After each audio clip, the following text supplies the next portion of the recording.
Assalamualaikum warahmatullahi wabarakatuh. Assalamualaikum warahmatullahi wabarakatuh. Innal hamdalillah nahmaduhu wa nasta'inuhu wa nastaghfiruh wa na'udzu billahi min shururi anfusina wa min sayyiati a'malina.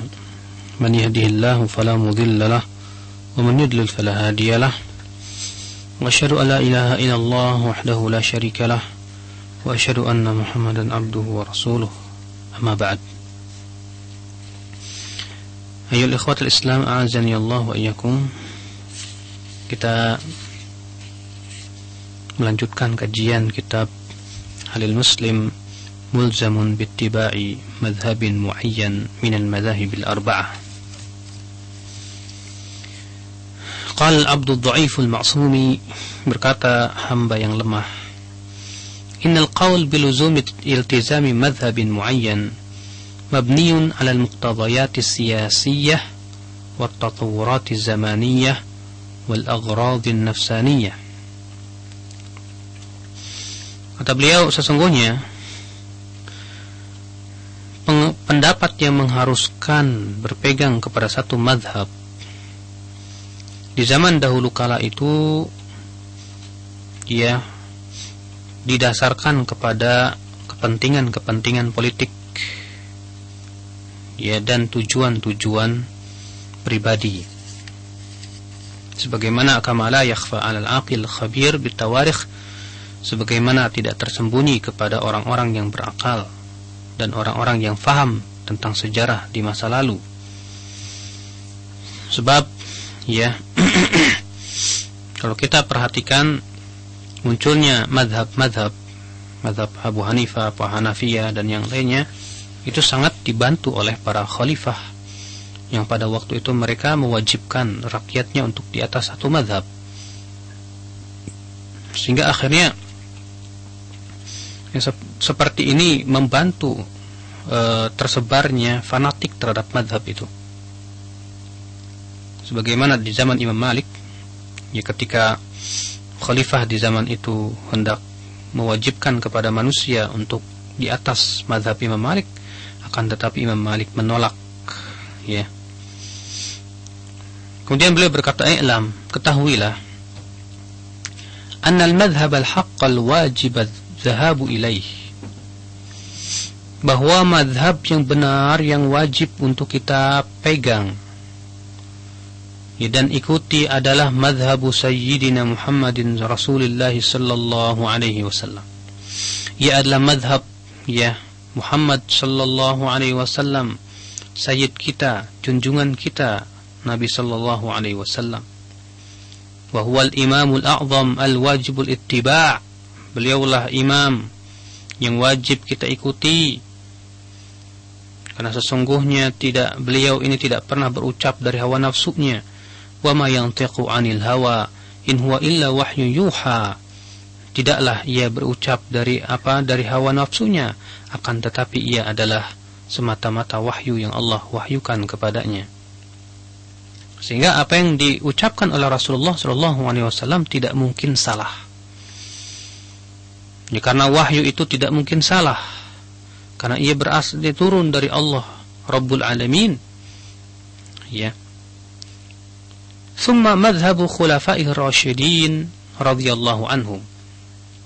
Kemudian yang kedua adalah madhabnya khulafa'ur rasyidin. Sebagaimana Rasulullah SAW bersabda dalam hadis yang telah kita bahas pada pertemuan kemarin, ketika Rasulullah SAW yang mengabarkan akan adanya perselisihan dalam tubuh umat Islam ini, fa innahu man ya'ish minkum fasayara ikhtilafan katsira. Sesungguhnya orang yang hidup setelahku nanti, kalian akan melihat perselisihan yang banyak, perpecahan yang banyak. Fa in adraktum dzalik fa alaikum bisunnati wa sunnatil khulafa'ir rasyidin. Kalau kalian mendapati zaman seperti itu, kata Rasulullah, maka peganglah sunnahku dan sunnah khulafa'ur rasyidin. Walam yaqulil imam Abu Hanifah, tidak pernah Abu Hanifah atau Imam Malik atau salah seorang dari imam-imam kita ada yang berkata begini, khudhu biqauli, ambil pendapatku, atau tamadhabu bimadhabi, atau bermadhablah dengan pendapatku, dengan madhabku itu. Tidak pernah. Hatta Abu Bakar, Umar, semua sahabat, tabi'in, tabi'ut tabi'in, tidak ada satupun dari mereka yang mewajibkan seorang pun untuk mengikuti pendapat dirinya. Bal nahau an dzalik, bahkan ya, kebalikannya justru mereka malah melarang yang demikian itu. Sebagaimana ya kita pernah bawakan hal ini. Larangan-larangan para ulama ya, untuk mengikuti pendapatnya sampai mereka mengetahui pendalilannya. Seperti ya Abu Hanifah berkata apa? La yahillu li ahadin an ya'khudha biqaulina ma lam yadri min aina akhadna. Ya, tidak halal bagi seorang pun untuk mengambil pendapat kami selama ia tidak tahu dari mana kami mengambil.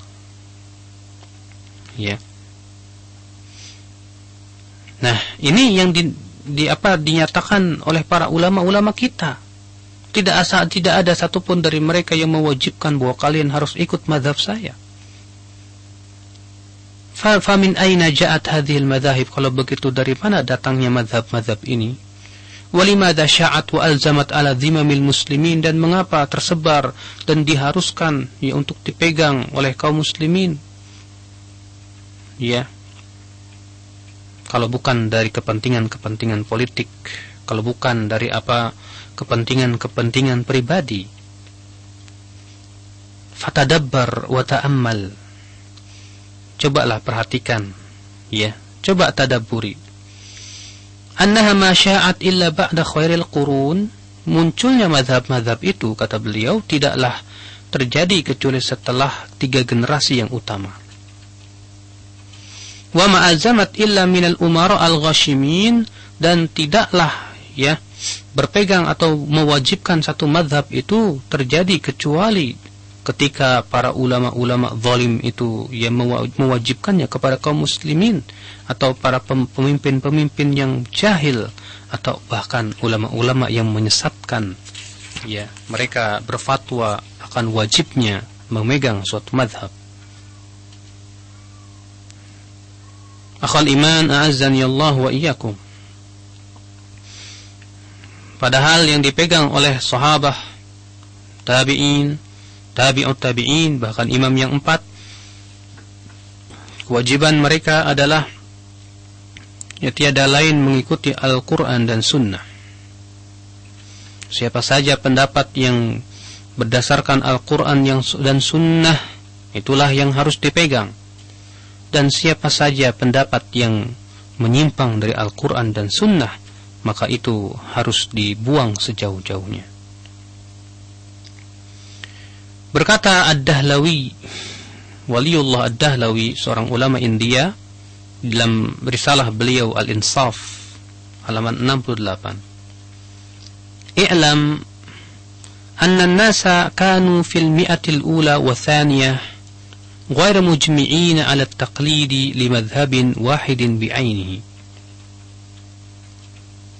Ketahuilah bahwasanya manusia dahulu di tahun 100-an pertama dan 100-an kedua tidak pernah mewajibkan untuk taklid, dia membeau kepada satu mazhab. Qala Abu Talib Al-Makki, berkata Abu Talib Al-Makki dalam kitabnya Qutul Qulub, Innal kutuba wal majmu'at muhdatsatun. Sesungguhnya kitab-kitab mazhab itu ya yang diwajibkan semua diada-adakan. Wal qawlu bimaqalatin nas. Demikian pula mengharuskan untuk berpegang kepada pendapat-pendapat manusia.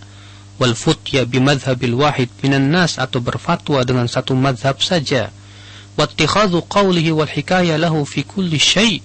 Demikian pula mengambil pendapatnya atau menghikayatkannya dalam segala sesuatu. Wattafaqu ala madhab, atau bertafakuh hanya di atas satu mazhab saja. Lam yakunin nas qadiman ala dzalika fil qarnainil awwal wa tsani.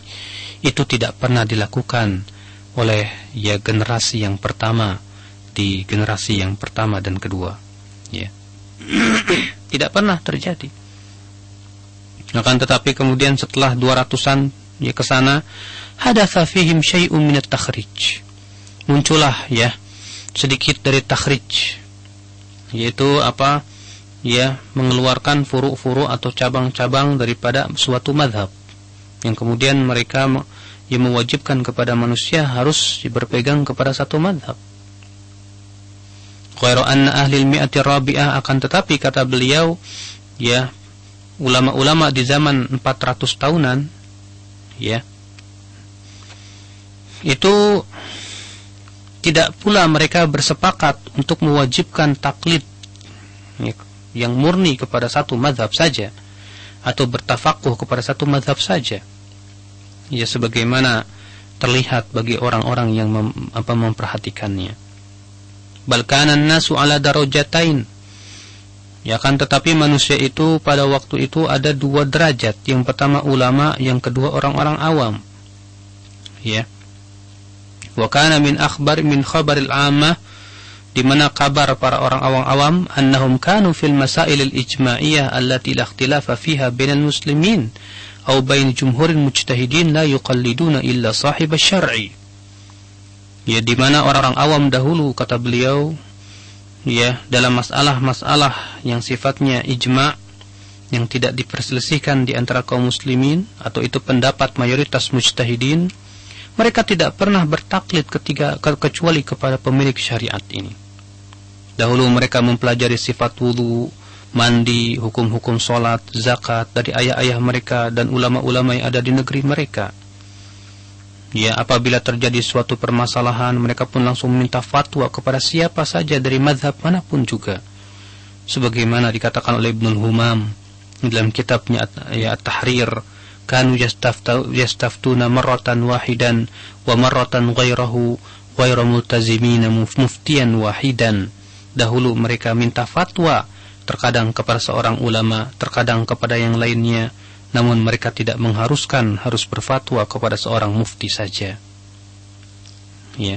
Jadi, ya, pendapat yang mengatakan bahwasannya wajib kita mengikuti satu mazhab itu baru muncul di belakang-belakangan saja. Ini adalah jelas perkara yang diada-adakan bid'ah. Ibnu Qayyim dalam kitab Hujjatullahil Balighah yang menukil perkataan Ibnu Hazm. Berkata Ibnu Hazm, at-taqlidu haram. Ya, kata beliau, taklid alias membeo, yang mengikuti orang tanpa dalil, itu adalah haram.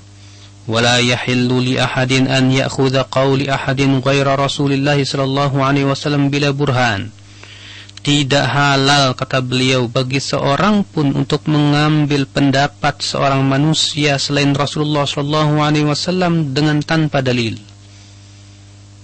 Ya, tidak boleh, kata beliau, untuk mengambil seorang manusia pendapatnya selain Rasulullah, ya dengan tanpa dalil. Ini menunjukkan, ya, kalau kita mengikuti seseorang dengan dalil, ini diperbolehkan.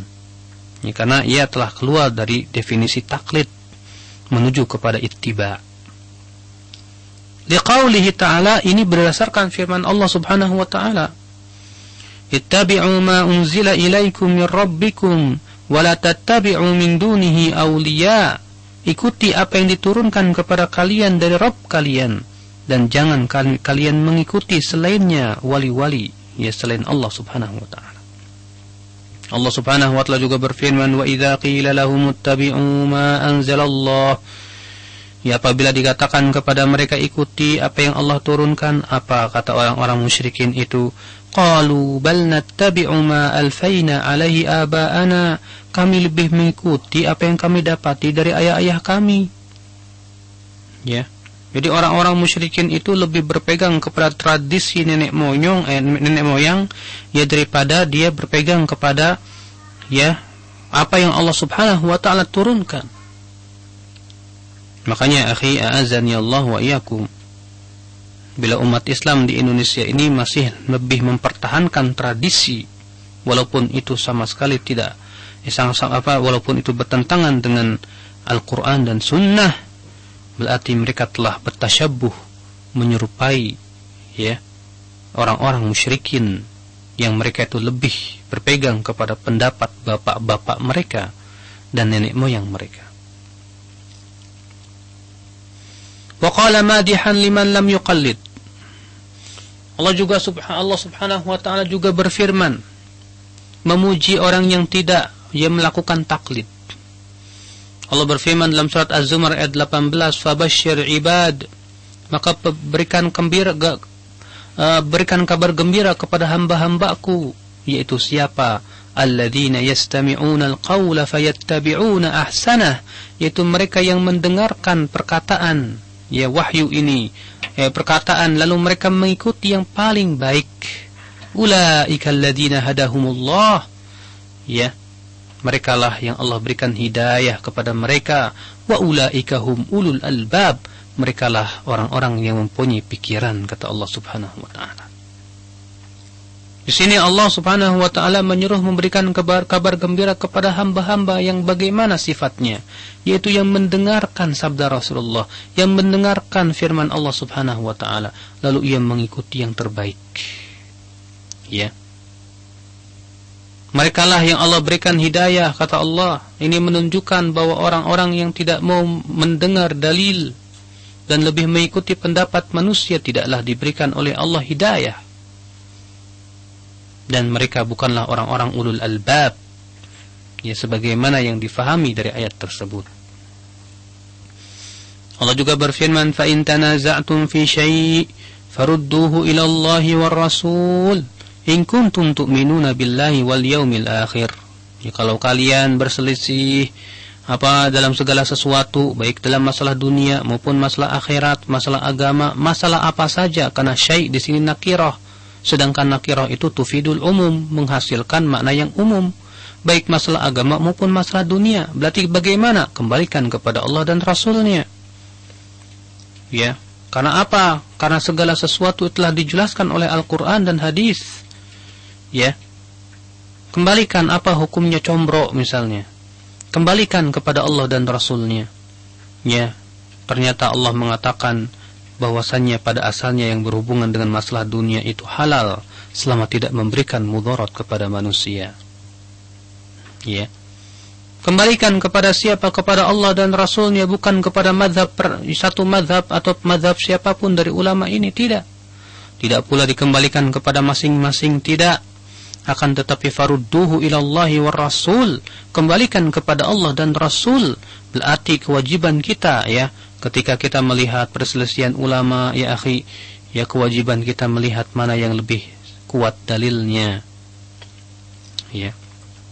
In kuntum tu'minuna billahi wal yaumil akhir. Kemudian Allah mengatakan, jika kalian beriman kepada Allah dan hari akhirat. Allah menggantungkan keimanan kepada apa? Mengembalikan perselisihan kepada Allah dan Rasulnya.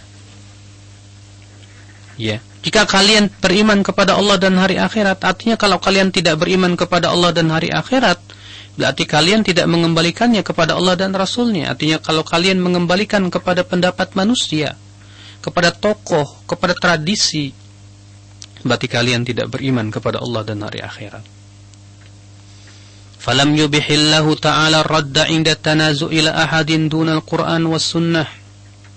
Di sini Allah tidak pernah menghalalkan, tidak membolehkan untuk mengembalikan kepada seseorang pun ketika terjadi ikhtilaf, perselisihan selain kepada Al-Quran dan Sunnah. Wa harrama bidzalika ar-radd 'inda tanazu' ila qawli qailin. Allah mengharamkan untuk mengembalikan perselisihan kepada pendapat manusia, li'annahu ghairul Quran was Sunnah, karena itu bukan Al-Quran dan Sunnah. Kalaulah akal manusia itu boleh dijadikan sebagai segala-galanya, maka akal siapa yang boleh kita jadikan patokan? Setiap manusia akalnya berbeda-beda. Waqad sahha ijma'us sahabah kulluhum atau ikullihim awwalihim an akhirihim. Dan telah sahih, telah benar konsensus atau kesepakatan para sahabat semuanya, dari yang pertama sampai yang terakhir. Demikian pula ijma'nya para tabi'in, demikian pula ijma'nya para tabi'ut tabi'in dari awal sampai akhir, alal imtina'i wal man'i min an yaqsida minhum ahadun ila qawli insan minhum aw mimman qablahum. Mereka berijma' di atas apa? Berijma' untuk melarang seseorang untuk apa? Ia berpegang kepada pendapat manusia ya, dan mengambil semua pendapatnya. فَلْيَعْلَمْ مَنْ أَخَذَ بِجَمِيعِ أَقْوَالِ أَبِي حَنِيفَةَ أَوْ جَمِيعِ أَقْوَالِ مَالِكَ أَوْ جَمِيعِ أَقْوَالِ الشَّافِعِيِّ أَوْ جَمِيعِ أَقْوَالِ أَحْمَدَ رضي الله عنهم ya, وَلَمْ يَتْرُكْ قَوْلَ مَنِ اتَّبَعَ مِنْهُمْ أَوْ مِنْ غَيْرِهِمْ إِلَى قَوْلِ غَيْرِهِ ولم يعتمد على ما جاء في القرآن والسنة غير صارف لذلك إلى قول إنسان بعينه أنه قد خالف إجماع الأمة كلها أولها عن آخرها بيقين لا إشكال فيه. Kata beliau, hendaklah mengetahui ya, orang yang hanya fanatik kepada mazhab Abu Hanifah atau misalnya mazhab Malik, Imam Syafi'i saja atau mazhab Imam Ahmad saja ya, dan tidak mau bersandar kepada Al-Quran dan Sunnah, berarti ia telah menyelisihi ijma' umat Islam ini ya. Ijma' ini sudah tidak ragu lagi akan adanya ijma'. Wa innahu la yajidu li nafsihi salafan wal insanan dan bahwasanya ia tidak mendapatkan salaf terdahulu dari para ulama yang ada di kalangan sahabat, tabi'in, demikian pula tabi'ut tabi'in, tidak pula imam yang empat ya. Faqad ittaba'a ghaira sabilil mu'minin, ia telah mengikuti jalan selain jalan kaum mukminin. Na'udzubillah min hadhil manzilah, kita berlindung kepada Allah dari kedudukan seperti itu. Wa aidan fa inna haula'il fuqaha kulluhum ya qad nahau an taqlidi ghairihim. Ya, demikian pula para fuqaha semuanya bersepakat untuk melarang membeo atau taklid ya kepada seorang pun dari manusia ini ya.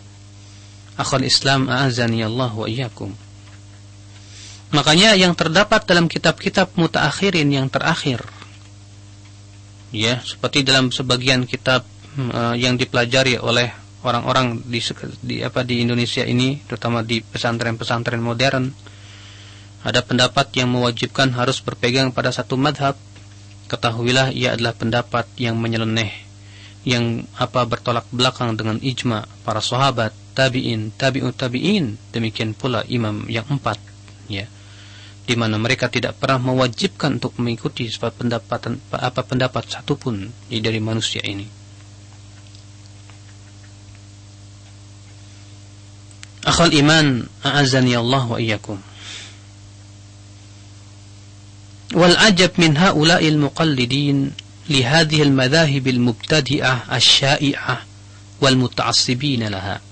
Yang aneh, kata beliau, yang aneh dari orang-orang yang suka taklid kepada satu mazhab ya, dan fanatik banget ya pada satu mazhab.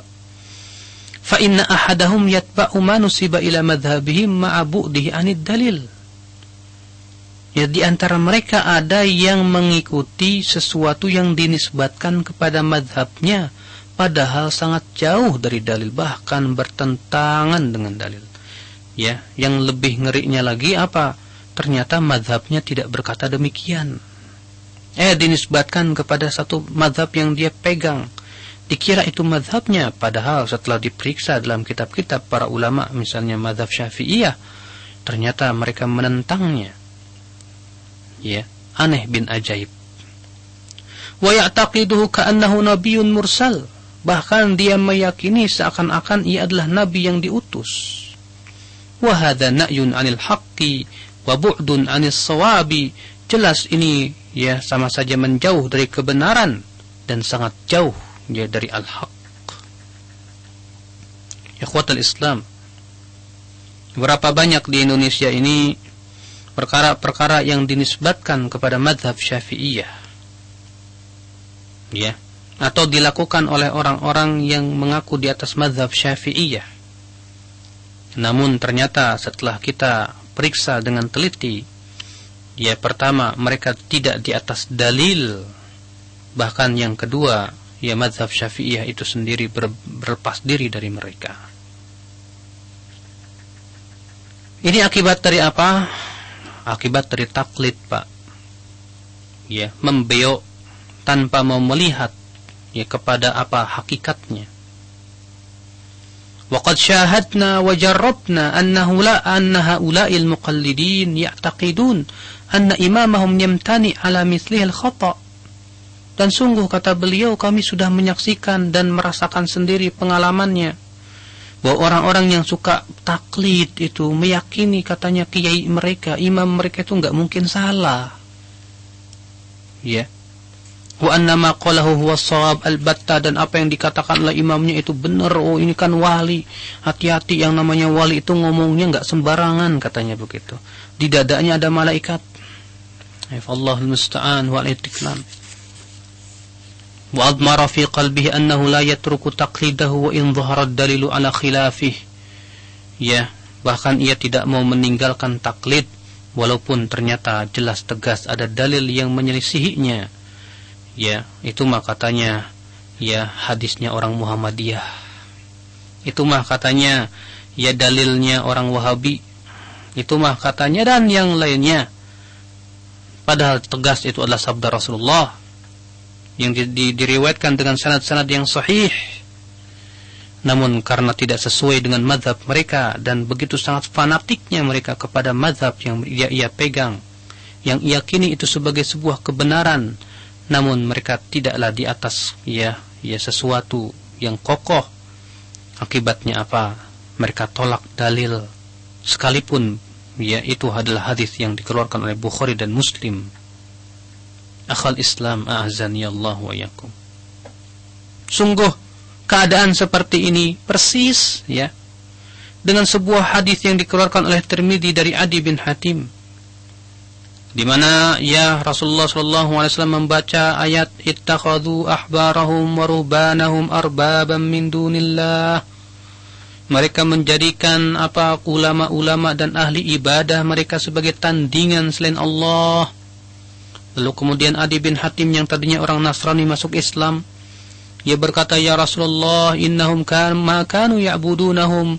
Dahulu mereka tidak menyembah kok, hai Rasulullah, tidak pernah sujud kepada ulama-ulama itu. Apa kata Rasulullah? Innahum idza ahallu lahum syai'an istahallu. Ya bukankah ketika para ulama dan ulama-ulama mereka, rohib-rohib mereka menghalalkan apa yang diharamkan oleh Allah, lalu mereka pun menganggap halal padahal mereka tahu itu haram. Ya ketika ulama-ulama su di antara mereka mengharamkan apa yang Allah halalkan, ya mereka pun ikut mengharamkannya padahal mereka tahu itu adalah haram. Ya, padahal itu adalah halal. Itulah jenis perbuatan ibadah mereka, kata Rasulullah sallallahu alaihi wasallam. Ya Rasulullah sallallahu alaihi wasallam mengatakan bahwa orang yang taklid kepada pendeta-pendeta di dalam menghalalkan apa yang Allah haramkan atau mengharamkan apa yang Allah halalkan, sama saja beribadah kepada pendeta itu. Demikian pula orang yang begitu sangat fanatik ya sama kiai. Ya pokoknya apa yang kata kiai pasti benar, enggak mungkin salah. Ya. Ini wali katanya, berarti ia telah beribadah kepada wali itu. Ia telah menjadikan tandingan selain Allah Subhanahu wa taala. Na'udzubillah. Maka ikhwatal Islam, faya ayyuhal muslimun, wahai kaum muslimin, idza qallatna madhhab rajul, kalau kita mengikuti suatu madhab, wa balaghana hadithur Rasul sallallahu alaihi wasallam al-ma'sum, kemudian sampai kepada kita hadis Rasulullah sallallahu alaihi wasallam, ya, kemudian kita malah tinggalkan hadis itu dan kita lebih mengikuti mazhab ya seseorang manusia, maka sungguh itu perbuatan yang sangat zalim. Faman azzamu minna wa ma udhruna yawma yaqumun nasu li rabbil alamin. Ya kalau seperti itu keadaannya, siapa yang lebih zalim dari orang seperti ini? Dan apa uzur dia nanti pada hari kiamat ketika semua manusia dan dia pun berdiri menghadap Rabbul Alamin? Apa yang ia katakan ketika Allah mengatakan, bukankah telah sampai kepadamu ya hadis dari hadis yang sahih? Bukankah telah tegak hujah kepadamu dan engkau pun tahu bahwa itu adalah hadis yang sahih? Akan tetapi sayang ditolak karena tidak sesuai dengan hawa nafsunya, tidak sesuai dengan apa madhab yang ia pegang tersebut. Faman yata'assab liwahidin mu'ayyanin ghairi Rasulillah sallallahu alaihi wasallam, maka siapa saja yang fanatik kepada seorang pun selain Rasulullah sallallahu alaihi wasallam, wa yara anna qawlahu huwas shawab, dan ia bahkan memandang bahwa pendapatnya itulah yang benar, yang harus diikuti tanpa imam-imam yang lainnya, fahuwa dhalun jahilun, maka orang ini pasti sesat dan bodoh. Naam, ya. Pasti sesat dan bodoh, bagaimana tidak? Ya, seorang manusia itu tidak lepas dari kesalahan, tidak ada yang maksum selain Rasul sallallahu alaihi wasallam. Ya. Menganggap bahwa misalnya mazhab Syafi'i itu yang paling benar, sama saja mengatakan berarti mazhab yang lainnya semua sesat. Padahal semuanya para ulama. Ya, mereka berarti tidak lagi menghormati para ulama. Bahkan na'udzubillah, kemudian menolak dalil ketika bertentangan dengan pendapat mazhab mereka. Bal qad yakunu kafiran yustatab, bahkan orang seperti ini bisa jadi ya kafir, kata beliau. Kenapa? Di mana ia menolak hadis-hadis yang tegas dari Rasulullah sallallahu alaihi wasallam hanya karena tidak sesuai dengan mazhabnya, sehingga dia mempertuhankan mazhab, mempertuhankan ya ulama daripada mengikuti Rasulullah sallallahu alaihi wasallam. Fa innahu mata i'taqada annahu yajibu 'ala an-nas ittiba'u ahadin bi'aini min haula'il a'immah. Karena kata beliau, kapan saja ia meyakini bahwa wajib atas manusia mengikuti seorang ulama, faqad ja'alahu bimanzilatin nabi, berarti ia telah menganggapnya ia sama kedudukannya dengan Nabi sallallahu alaihi wasallam yang tidak pernah salah. Ya. Memang lisannya berkata, "Oh enggak. Ya, imam saya memang tidak sama dengan Nabi." Namun lisan halnya justru mengatakan demikian. Dia tentang habis-habisan dalil yang berasal dari Rasulullah SAW kalau bertentangan dengan madhabnya. Ya, dia menganggap bahwasanya apa yang dia pegang itulah Ahlus Sunnah wal Jamaah. Yang lain sesat. Ya, tak peduli ya apakah ia itu di atas kebenaran atau di atas kebatilan. Ini keadaannya ya akhi. Ya, kalau mereka terkadang sudah kalah hujah, apa yang terjadi? Nyewa preman ke Bukin. Ya, serbu sana, serbu sini. Yang penting apa? Bagaimana caranya? Ya, mazhabnya itu di atas apa menang dan tidak diusik oleh orang lain. Fallahul musta'an. Wa ghayatu ma yuqal annahu yasuq aw yajibu 'ala al-'ami an yuqallid wahidan min al-a'immah min ghairi ta'yin Zaidin wala Amr. Kata beliau, ya, yang paling banter, boleh kita katakan begini, boleh atau wajib atas orang awam taklid kepada seorang dari ulama tanpa harus ditentukan ulama siapa. Tidak. Ya, itu enggak apa-apa. Karena Allah berfirman, fas'alu ahla dzikri in kuntum la ta'lamun, tanyalah ulama ya ahli dzikri, ya ahlinya kalau kamu tidak tahu. Allah Subhanahu wa taala tidak menentukan harus tanya kepada siapa. Ya, Allah tidak menentukan harus di atas satu mazhab, tidak. Yang penting tanya kepada ulama kalau kamu tidak tahu. Ini menunjukkan ya bagi orang awam silahkan dia taklid kepada ulama. Namun tidak boleh yang pertama apa? Fanatik kepada pendapat tersebut kalau ternyata ia tahu itu bertentangan dengan dalil. Ya. Yang kedua, tidak boleh mewajibkan satu mazhab saja karena itu tidak pernah diturunkan padanya dalil. Amma man kana muhibban lil a'immah muwaliyan lahum, adapun orang yang Masya Allah ya fans ya kepada seorang ulama, memberikan loyalitas, wa yuqallidu kullu wahidin minhum fima yadhhar lahu annahu muwafiqun lis-sunnah, ya.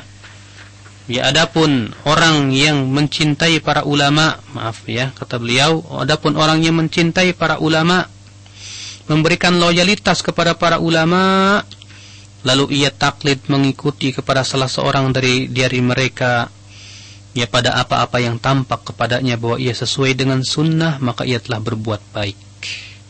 Maka ia telah berbuat baik. Lihat ya. Di sini beliau membedakan antara taklid buta dengan ittiba. Kalau taklid buta itu ya akhi, ngikutin orang, ngikutin pendapat tanpa mau melihat dalil. Benar salah bodoh amat, yang penting menurut dia ya ini adalah mazhab Syafi'i gitu kan, atau mazhab Hanafi atau mazhab Maliki. Ya. Sedangkan yang benar itu bagaimana? Kita cinta kepada para ulama. Kita cinta kepada ulama, ya Imam Syafi'i, Imam Ahmad, seluruh mazhab kita cintai karena mereka ulama. Kemudian kita ikuti salah seorang dari mereka pada apa yang tampak kepada kita bahwa ia sesuai dengan sunnah. Itu yang harusnya kita lakukan ya akhi. Itu namanya ittiba. Ya. Berbeda dengan orang yang fanatik buta kepada salah satu mazhab yang ada. Ya. Seperti orang-orang Rafidhah misalnya, orang-orang Syiah yang mewajibkan manusia harus berpegang kepada apa katanya Ahlul Bait secara padahal mereka berdusta. Bikin-bikin hadis-hadis ya atas nama Ahlul Bait padahal semuanya dusta. Bahkan Imam Syafi'i sendiri berkata, aku akan mengambil dari setiap orang kecuali orang Rafidhah, orang Syiah itu, karena mereka menghalalkan dusta, kata Imam Syafi'i itu. Demikian pula tariqat Sufiyah yang mewajibkan harus berpegang kepada salah satu tariqat, apa itu tariqat Naqsyabandiyah atau yang lainnya, tidak boleh keluar dari tariqat itu. Seorang murid tidak boleh keluar dari mursyid, tidak boleh belajar ke mursyid yang lainnya. Ini semua adalah perkara yang diada-adakan ya ikhwatul Islam. Fahadhihi turuqu ahlil bid'ah wal ahwa. Semua ini adalah tata caranya ahlul bid'ah dan pengikut hawa nafsu. Alladzina thabata bil kitabi was sunnah wal ijma', yang telah ditetapkan oleh Al-Quran dan sunnah dan ijma' kaum muslimin bahwasanya mereka itu mazmumun, tercela, kharijun anil haqqi, keluar daripada kebenaran. Ya. Keluar daripada kebenaran. Syekhul Islam Ibn Taimiyah rahimahullah, ya, Taqiyuddin Al-Harrani, seorang mujaddid di zamannya, berkata dalam Fatawa Al-Misriyah, "Idza kana ar-rajulu muttabi'an li Abi Hanifah aw li Malik aw li Syafi'i aw li Ahmad." Kalau ada orang yang ittiba kepada Abu Hanifah atau misalnya kepada Malik atau Syafi'i atau Imam Ahmad, wa ra'a fi ba'dil masail anna madhhaba ghairi aqwa fattaba'ahu, lalu ia melihat pada sebagian permasalahan ternyata madhab yang lainnya lebih kuat, lalu ia ikuti yang lebih kuat, karena qad ahsana fi dzalika, maka ia telah berbuat baik dan ia telah benar. Walam yaqdah dzalika fi dinihi, dan itu tidak merusak agamanya sama sekali, tidak pula merusak keadilannya ya dengan ijma' para ulama. Bal hadza aula bil haqq, bahkan ini ya lebih dekat kepada kebenaran, lebih dicintai oleh Allah dan Rasulnya daripada orang yang ta'assub fanatik kepada seorang saja selain Nabi sallallahu alaihi wasallam. Ya, seperti orang yang fanatik kepada Abu Hanifah, ya, dan dia memandang bahwa pendapat satu orang ulama tertentu dialah yang paling benar, yang wajib diikuti tanpa imam-imam yang lainnya. Faman fa'ala hadza kana jahilan, maka barang siapa yang menganggap bahwa satu ulama ini adalah ya tidak mungkin salah, yang wajib diikuti pendapatnya, ya maka ia orang bodoh, bahkan terkadang bisa jadi kafir, naudzubillah, ya, kata beliau. Ikhwatul Islam, ya, jadi kewajiban kita apa? Kewajiban kita ya ta'assub kepada Al-Quran dan Sunnah. Para ulama kita hormati, kita cintai, kita ikuti pendapat mereka yang sesuai dengan Al-Quran dan Sunnah. Pendapat ulama jangan dijadikan alat untuk menolak Al-Quran dan Sunnah. Ya. Di dalam kitab Al-Iqna' dan syarahnya disebutkan, waluzumul tamadhhub bimadhhabin wa imtina'il intiqal ila ghairihi al-ashhar adamuhu. Kata beliau, mengharuskan satu madhab dan tidak boleh ya berpindah kepada mazhab lain, maka ini tidak benar. Wal jumhur la yujibuna ala ahadin iltizam madhhabin muayyan, di mana semua jumhur ulama tidak pernah mewajibkan seorang pun untuk berpegang kepada satu mazhab saja, atau tidak wala yuttaba ahadun fi mukhalafatillah wa rasulih, dan tidak boleh seorang pun diikuti kalau jelas ia menyimpang dari Allah dan Rasulnya. Karena apa? Karena Allah hanya mewajibkan untuk mentaati Allah dan mentaati Rasulnya sallallahu alaihi wasallam. Ya.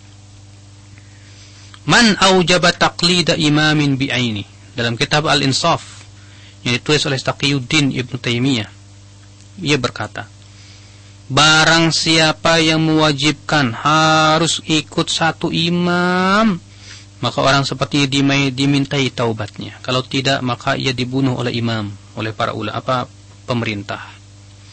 Lianna hadal ijab isyrakum billah, karena mewajibkan harus ngikutin satu pendapat sama saja menyekutukan Allah di dalam pembuatan syariat yang itu merupakan kekhususan Allah Rabbul Alamin. Ya, karena ia sama saja telah menjadikan tandingan selain Allah. Ya, seakan-akan orang tersebut berhak untuk membuat syariat ini yang tidak boleh salah, seakan-akan ia mengatakan bahwa ia seperti nabi yang mendapatkan wahyu tak akan pernah salah. Na'udzubillah. Akhal iman, inilah agama kita. Ya, agama kita tidak pernah mewajibkan untuk taklid atau fanatik kepada satu madhab atau satu pendapat ulama. Jadi diperbolehkan buat orang awam untuk taklid kepada seorang ulama tanpa harus ditentukan siapa dia. Karena kewajiban dia ketika ia tidak tahu, tanyalah kepada ulama dari manapun madhabnya. Selama ia berdasarkan Al-Quran dan Sunnah, kewajiban kita ikuti yang sesuai dengan Al-Quran dan Sunnah. Adapun yang menyimpang dari Al-Quran dan Sunnah, maka kita tolak tanpa mengurangi rasa hormat kita kepada para ulama.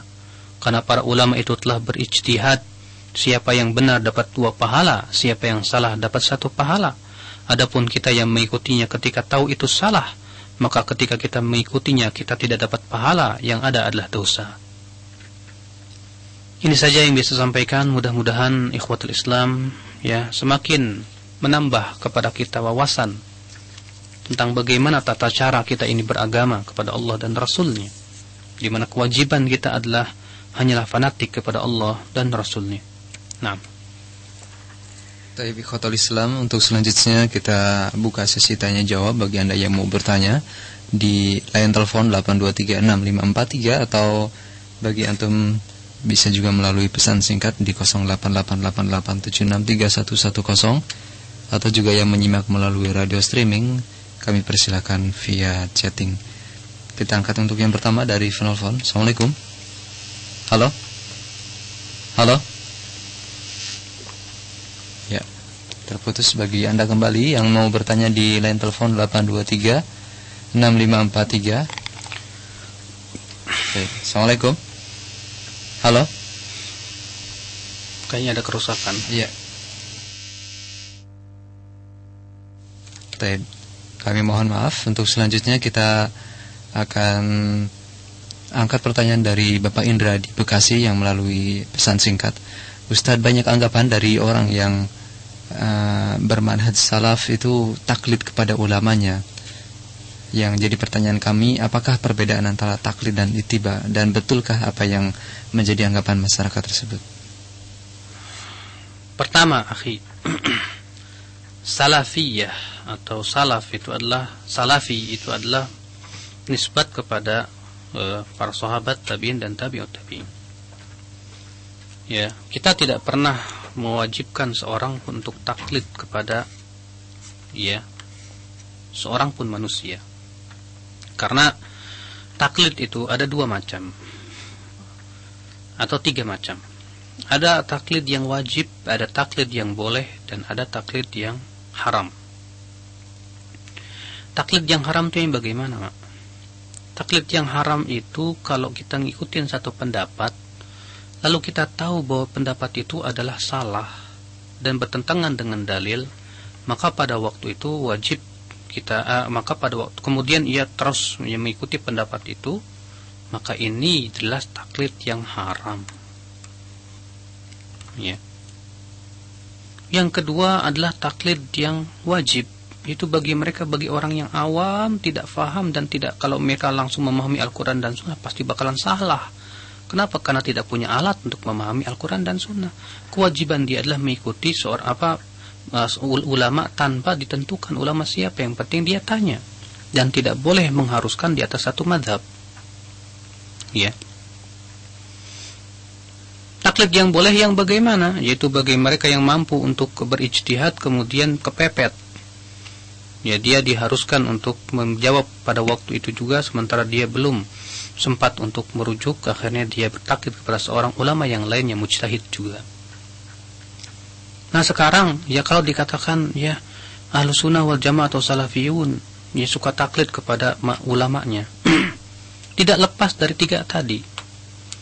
Kalau misalnya ada satu orang taklid kepada suatu ulama padahal ia tahu itu adalah pendapat yang salah, jelas ini yang salah individunya. Adapun madhab atau salaf itu sendiri, yaitu para sahabat, tabi'in dan tabi'ut tabi'in, ini adalah sebuah manhaj yang hak, manhaj yang lurus, yang sesuai dengan apa yang dipahami oleh para sahabat, karena salaf itu sendiri adalah nisbat kepada mereka. Adapun kalau ada individunya dia fanatik kepada seorang guru atau kepada seorang suatu pendapat padahal ia tahu itu adalah salah, maka yang salah itu individunya, ya ikhwatul Islam. Makanya sekali lagi, kalau mengkritik orang atau mengkritik sebuah pemikiran, jangan dilihat kepada orangnya. Sekarang kalau misalnya orang Nasrani mau mengkritik Islam dengan dilihat ke orang-orangnya banyak yang bejat, yang curanmor, banyak yang pemikirannya sesat, oh berarti Islam nggak benar. Ya itu juga nggak benar. Kenapa? Islam benar. Yang salah itu individunya. Ya. Demikian pula mazhab atau manhaj para sahabat, para tabi'in, tabi'ut tabi'in telah mendapat rekomendasi dari Allah dan Rasulnya. Ya, Al-Quran dan Sunnah telah menyebutkan kewajiban memuji para sahabat, tabi'in dan tabi'ut tabi'in. Ya. Nah, kalau misalnya kita menganggap mengkritik suatu pemikiran atau manhaj ini hanya karena ada orang-orangnya yang suka fanatik, padahal sudah tahu itu adalah hak, kemudian ia tetap berfanatik kepada pendapat ustadznya, maka yang salah itu adalah individunya. Yang salah adalah individunya. Adapun salafiyun atau manhaj salaf itu sendiri tidak pernah mewajibkan seseorang untuk taklid kepada satu mazhab, sebagaimana telah kita jelaskan dalam pelajaran ini. Nah, untuk selanjutnya kita angkat dari penelpon. Assalamualaikum. Waalaikumsalam warahmatullahi. Dari mana Pak? Ini dari Kalibata. Silakan. Dari Pak Muhammad. Silakan Pak Muhammad. Menanyakan tadi yang Ustaz katakan tentang Ahlul Bait. Iya. Ya, saya karena pernah mengikuti mengunjungi di rumah seorang Habib sedang maulid.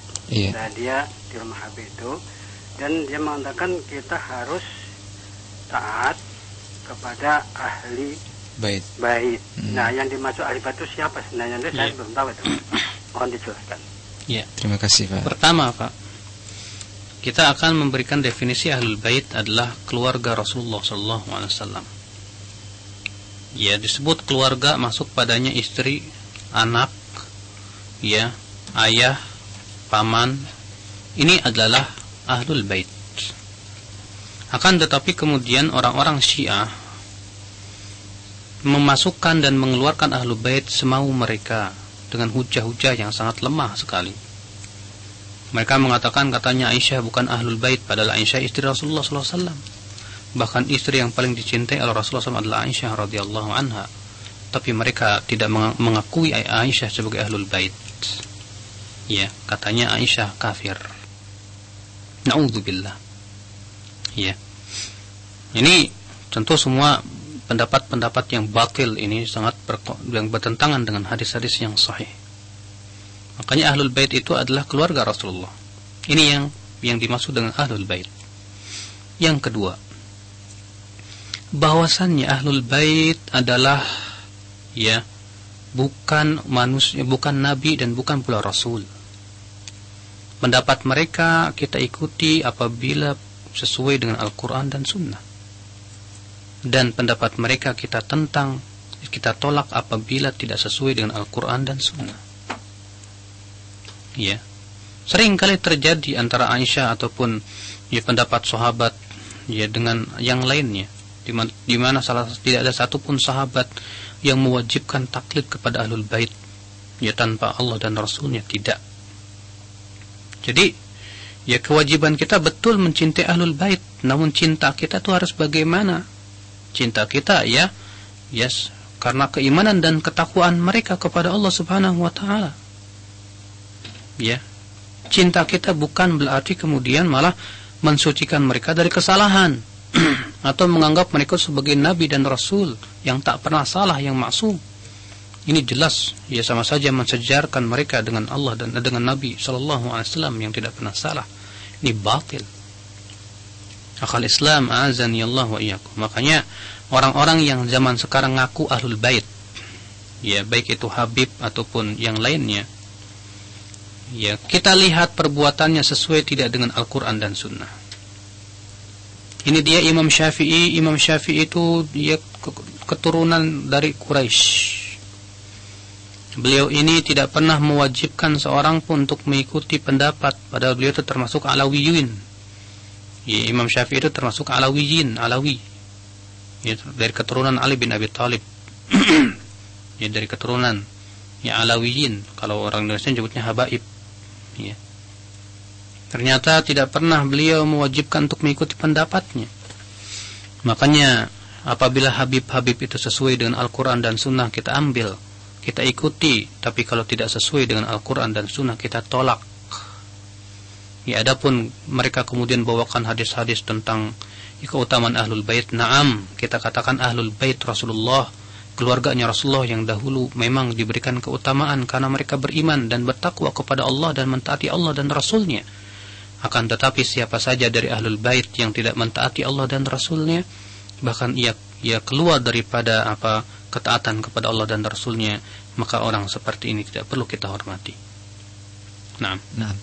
Berikutnya kita angkat pertanyaan kembali dari penelpon. Assalamualaikum. Waalaikumsalam. Silakan Ibu, dari mana? Dari Cibalusa. Iya, silakan. Ustaz, apakah kita diperbolehkan berkurban untuk orang yang sudah meninggal? Terus satu lagi, ada seorang teman Nasrani yang mempelajari Al-Quran. Terus dia menanyakan dalam satu ayat itu disebutkan kata kami. Orang tersebut menanyakan kalau kami itu kan bentuknya jamak gitu ya. Dan dia bilang kalau kami itu berarti Tuhannya orang Islam tuh bukan cuma satu gitu. Bagaimana menanggapi hal tersebut? Terima kasih. Ya. Assalamualaikum warahmatullahi wabarakatuh. Assalamualaikum warahmatullahi wabarakatuh. Ya, ucapkan kepada orang Nasrani itu, pahami Al-Quran dengan bahasa Arab, jangan pakai bahasa Indonesia. Makanya belajar bahasa Arab dulu tong, gitu kan.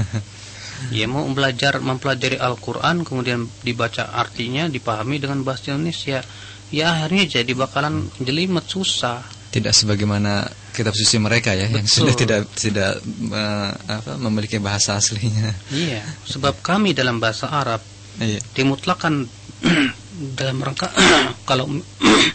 kalau disebutkan untuk satu orang itu mimbabi ta'zim. Ya, untuk pengagungan. Ya, itu sudah ma'ruf dalam bahasa Arab. Cuma terkadang orang nggak paham bahasa Arab, ya pelajari Al-Quran langsung lihat terjemahannya, akhirnya difahami dengan gaya bahasa Indonesia, ya sesat. Ya, maka hati-hati di sini. Pertanyaan tadi apa? Mengenai pertanyaan tentang kurban yang sudah meninggal. Syekh Utsaimin dalam Syarah Mumti mengatakan bahwa berkurban untuk orang yang sudah meninggal tidak pernah dilakukan oleh Rasulullah, tidak pula para sahabat, tidak pula para tabi'in, tidak pula para tabi'ut tabi'in, tidak pula imam-imam setelahnya. Allah. Kita angkat pertanyaan kembali dari penelpon. Assalamualaikum. Waalaikumsalam. Iya, dari mana Pak? Dari Pasari di Cianjur. Silakan Pak. Assalamualaikum Ustaz. Assalamualaikum. Ini saya mau tanya, dulu Ustaz pernah berkata kalau kita sholat di belakang imam yang baca doa qunut subuh, kita boleh mengangkat tangan dan mengaminkan amin saja. Iya, ini masalah masih diikhtilafkan oleh para ulama, Pak. Tapi kalau kita enggak ikut angkat tangan dan doa, gimana Ustaz? Boleh. Ya, terus ini lagi saya. Ada Ustaz mengatakan kalau kita membaca Al-Quran, walaupun satu huruf kita dapat pahala ya. Dan kalau membaca hadis Nabi walaupun satu kitab tidak tanggalkan apa-apa, gimana itu saja. Assalamualaikum. Waalaikumsalam warahmatullahi wabarakatuh. Tafadhal. tadi permasalahan ikhtilaf para ulama Ahlus Sunnah wal Jamaah mengenai salat di belakang orang yang kunut subuh. Syekhul Islam Ibnu Taimiyah dan demikian pula yang dikuatkan oleh Syekh Utsaimin mengatakan ya kita ikut imam. Adapun Syekh Albani rahimahullah ya beliau mengatakan tidak perlu kita ikut imam. Tapi beliau memberikan perincian yang jelas Syekh Albani itu. Kalau ternyata akan berakibat daripada munculnya mudarat yang lebih besar, maka pada waktu itu kita ikuti saja.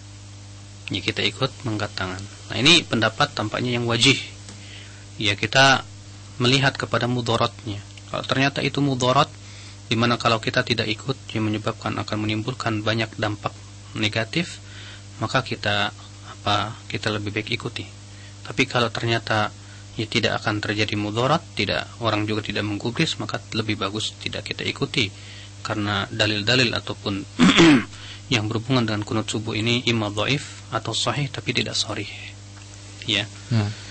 Kemudian yang kedua tadi pertanyaan mengenai membaca Al-Qur'an itu berpahala ya walaupun satu huruf, sedangkan membaca kitab-kitab hadis walaupun tamat satu kitab ya tidak seperti Al-Qur'an tidak berpahala, bagaimana Ustaz? Ini jelas perkataan yang batil. Membaca hadis Rasul sallallahu alaihi wasallam pahala, namun pahalanya tidak sama dengan pahala membaca Al-Qur'an. Iya. Bukankah Rasulullah SAW bersabda naddarallahu imra'an sami'a maqalati fahafidha fawa'aha wa hafidhaha wa addaha kama sami'a.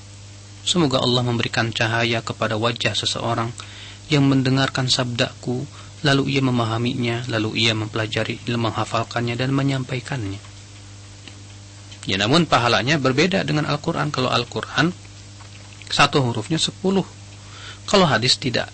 Ya, sama-sama dapat pahala kalau kita baca dan kita. Cuman kalau Al-Quran itu dianggap ta'abbudi, ya, dibaca dalam sholat, sedangkan hadis tidak dibaca dalam sholat.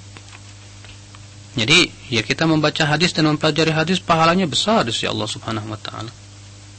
Ya, jadi sama-sama pahala. Nah. Tapi juga kalau misalnya ada orang kayak baca hadis kayak misalnya Sahih Bukhari kayak baca Quran, cuma baca hadis doang tanpa difahami dengan keyakinan saya baca hadis ini dapat pahala, ya seakan-akan dia jadikan sebagai ibadah tersendiri, ini juga tidak benar. Ya kita mempelajari hadis lebih para ulama terdahulu ya melakukan demikian dalam rangka menjaga hadis. Kemudian dalam rangka menghafalkannya, demikian pula mempelajarinya, kemudian menyampaikannya kepada umat ini. Ya kita angkat pertanyaan dari pesan singkat. Ustadz, bila saya mengikuti sholat mengikuti seseorang yang sudah bermanhaj salaf dan sering taklim, apakah cara ibadah saya dikategorikan sebagai ittiba atau taklid? Padahal saya tidak mengetahui dalilnya. Bagaimana agar seluruh ibadah saya termasuk kategori ittiba? Antum kategorinya taklid kalau seperti itu. Tidak tahu ya dalilnya. Maka antum kewajiban antum adalah menuntut ilmu, duduk di majelis ilmu, kemudian lihat tahu dalilnya, ya, kita baca kitab-kitabnya para ulama yang disebutkan padanya dalil sehingga keluar dari taklid menuju ittiba. Nah. Masih berkaitan dengan permasalahan ittiba, Ustaz, dari Ukhti Mutia di Singapura, pertanyaannya, Ustaz, bagaimana sikap kita di dalam beribadah? Semisal kita beribadah sholat, apabila kita ittiba pada satu madhab, sedangkan di sekeliling kita masih awam dan belum tahu atau belum sampai ilmunya tentang tidak bolehnya ta'assub madhab, bagaimana kita harus beribadah? Apakah kita mengikuti ittiba pada madhab yang masyarakat tidak paham, atau kita mengikuti pendapat masyarakat secara umum? Pertama, akhi a'azakallah, Allah Subhanahu wa taala dan Rasulnya mewajibkan kita untuk menuntut ilmu. Ya.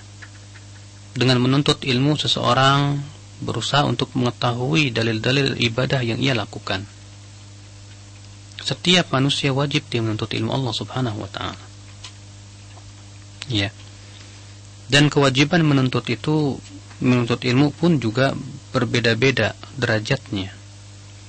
Orang yang diberikan oleh Allah ya kecerdasan, pemahaman yang dalam, yang kuat, orang seperti ini lebih wajib menuntut ilmu daripada orang yang diberikan oleh Allah IQ yang jongkok misalnya. Makanya kewajiban manusia itu adalah berbeda-beda. Kita hidup di tengah orang-orang awam yang mereka itu ta'assub dan fanatik. Tidak boleh kemudian kita mengikuti ta'assub dan fanatiknya mereka. Kewajiban kita adalah berusaha untuk melihat apakah yang kita beribadah selama ini ya sesuai dengan dalil atau tidak. Setiap kita harus ada keinginan untuk pergi menuntut ilmu Allah, ya, mempelajari tentang tata cara salat yang sahih, tata cara salat yang wudu, dan itu yang kita minta dalam salat ihdinas siratal mustaqim. Ya Allah, tunjuki kami jalan yang lurus. Karena kata Ibnu Qayyim, hidayah itu banyak. Ya, hidayah dalam tata cara salat, hidayah dalam tata cara zakat, ya wudu kita, ya tidur kita, pakaian kita, makan kita, minum kita, banyak. Harus kita berusaha untuk mempelajarinya. Nah. Baik. Masih dari pesan singkat dari Al-Akhruli di Depok. Ustaz, apa yang dimaksud dengan Syekhul Islam itu? Kenapa Ibnu Taimiyah kemudian Ibnu Qayyim diberi gelar tersebut? Dan juga mengapa kebanyakan asatidzah sering mengambil pendapat beliau-beliau ini? Apakah ini juga tidak termasuk taklid, Ustaz? Akhi, sekali lagi taklid itu kalau ngikutin orang tanpa dalil. Fahami dengan pemahaman yang benar. Kenapa kita selalu mengambil pendapat perkataan Syekhul Islam? Karena memang pendapatnya jelas, ya, kokoh, kuat dan berdasarkan pada dalil. Tapi kita tidak pernah mewajibkan taklid fanatik kepada Syekhul Islam Taimiyah. Artinya semua pendapatnya harus kita pegang selain pendapat beliau, enggak benar seperti itu. Ya. Maka ikhwatul Islam azani Allah wa iyyakum. Jadi antum sendiri harus pahami ya sekali lagi tentang makna taklid itu. Dan bahwasanya taklid itu ada 3 macam sudah saya sampaikan tadi. Syekhul Islam adalah gelar untuk seorang ulama yang sangat dalam keilmuan dan sangat luas pengetahuannya, ya, di mana diberikan oleh Allah Subhanahu wa taala ya kekuatan ilmu dan pengetahuan yang sangat ya dalam sekali. Beliau ini digelari oleh para ulama sebagai Syekhul Islam karena Masya Allah ya tidak ada satupun hadis kecuali beliau hafal. Beliau bahkan menghafal Taurat dan Injil di luar kepala. Beliau hafal hadis-hadis Rasul, kitab-kitab para ulama, bahkan subhanallah ya filsafat pun beliau kuasai, di mana banyak ulama yang tidak mampu untuk keluar dari filsafat, tapi beliau mudah untuk keluar masuk ya ilmu filsafat. Bahkan beliau orang yang pertama kali ya meruntuh dan meluluhlantakkan hujah-hujah orang-orang filsafat, ya. Makanya beliau digelari oleh para ulama selain Syekhul Islam karena subhanallah luar biasa. Kalau antum baca kitab-kitabnya beliau luar biasa. Namun ya kita tidak fanatik kepada Ibnu Taimiyah. Kalau memang beliau sesuai dengan Al-Quran dan Sunnah kita ikuti. Kalau tidak sesuai ya kita tidak ikuti. Nah ini ya pendapat yang ada pun kemudian kita hanya sebatas melihat kok para asatidzah sering bawa perkataan Ibnu Taimiyah ya berarti mereka taklid. Nah mungkin antumnya yang belum paham tentang makna taklid. Iya. Nah. Jangan kemudian menuduh orang dengan sebatas pengetahuan kita yang sangat dangkal. Ya, pahami dulu apa itu taklid, ya, apa boleh taklid, bagaimana yang namanya taklid, apa bedanya dengan ittiba gitu kan? Nah, ya kita angkat kembali dari penelpon. Assalamualaikum. Waalaikumsalam. Dari mana Pak? Dari Royan. Di mana? Di Tangerang. Silakan Pak Royan. Ya, alhamdulillah nih, Ustaz. Assalamualaikum. Assalamualaikum warahmatullahi wabarakatuh. Pengen nanya tentang ini nih Ustaz. Hukumnya apakah ada perbedaan antara ulama yang lainnya gitu ya? Tentang syair, terus azal sama foto, Pak. Apa itu yang kedua? Azal ya. Azal. Dan foto. Apakah ada perselisihan perbedaan pendapat terhadap hal-hal ini, Pak ya? Baik. Syair. Ya. Itu diperbolehkan selama itu kosong daripada sesuatu yang diharamkan oleh Allah Subhanahu wa taala. Ya.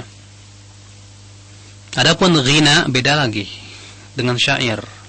Ghina itu nyanyian yang disertai dengan nyanyian bersyair dengan disertai dendangan irama yang indah. Ya. Bernyanyi dengan bersyair itu di sana agak ada perbedaan. Adapun syair, para sahabat juga bersyair. Hasan bin Thabit seorang penyair, ya. Akan tetapi syair-syair beliau dalam rangka membela Islam, tapi tidak disertai dengan irama-irama yang sangat indah sehingga memfitnah, yaitu syair. Namun juga, ya, Rasulullah SAW melarang memperbanyak syair, karena Rasulullah mengatakan lebih baik perut seseorang dipenuhi dengan nanah dan darah daripada dipenuhi dengan syair. Makanya ya sekali-sekali saja boleh kalau bersyair itu. Ini.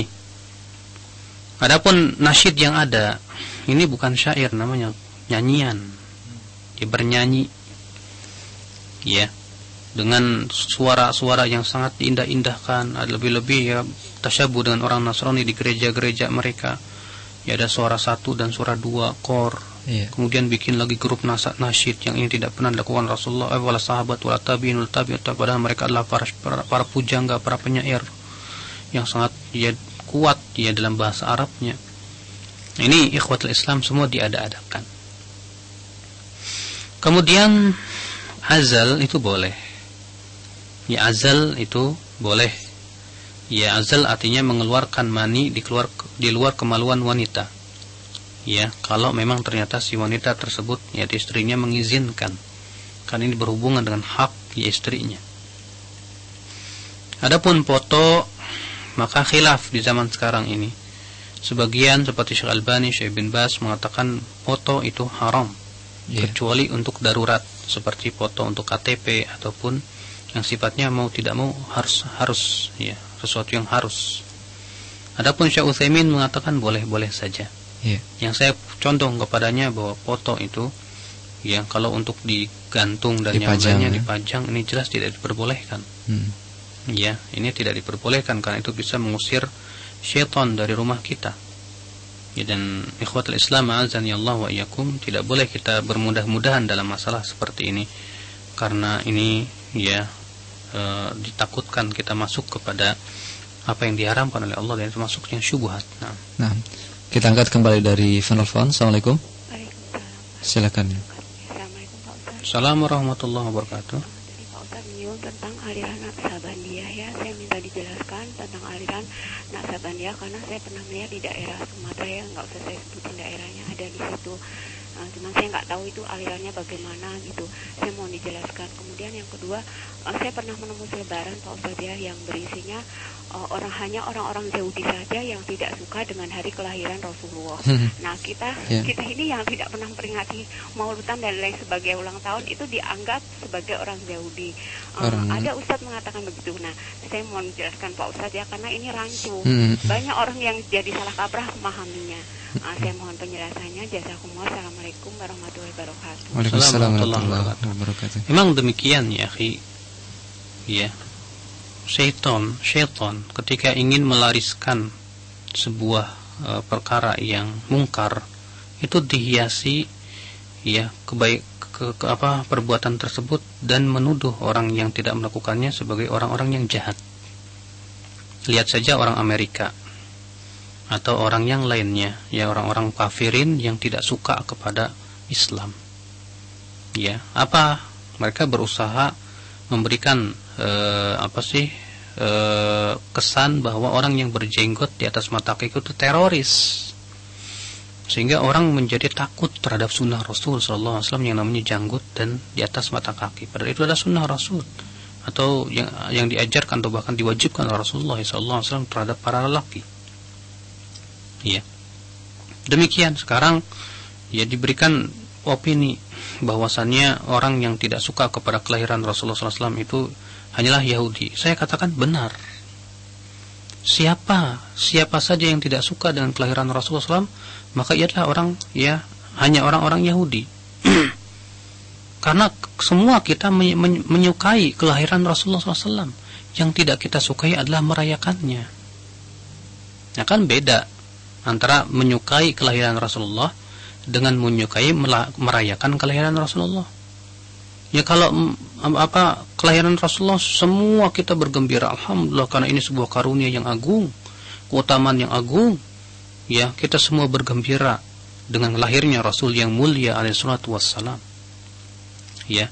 Tapi masalahnya memperingatinya bagaimana ini hukumnya.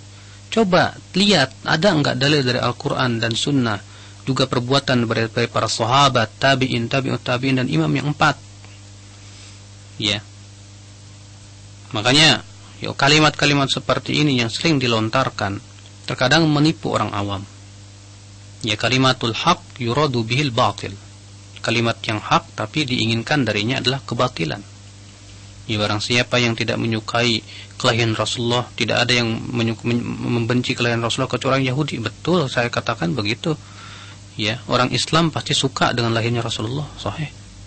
Tapi yang masalahnya adalah merayakan kelahiran Rasulullah SAW.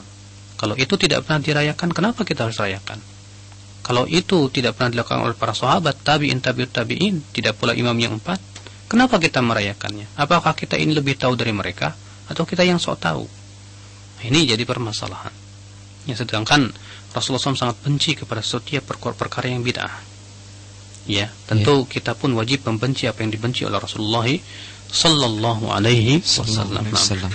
Untuk yang pertama dari pertanyaan Ibu tadi mengenai Naqsyabandiyah, sebuah tarekat sufiyah. Ya.